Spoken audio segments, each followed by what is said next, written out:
Alloh bilan bandaning o'rtasida vositachi, o'rtakash bo'lmaydi. Agar banda ey Robbim, men senga tavba qildim desa, Alloh taolo ey bandam, tavbangni qabul qildim deydi. To'xtatsin, pushaymon yesin, qaytib qilmaslikka ahd qilsin, Alloh kechiradi bandasini. Allohning yaqin ekanligini his qilsang, unga xohlagan paytingda banda duo qilasan. Yerdamisan, osmondamisan, suv tagidamisan, mashinadamisan, samolyotdamisan.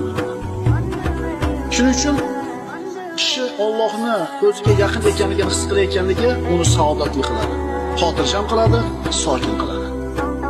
Duo qilganda banda bilan Alloh o'rtasida hech kim bo'lmaydi.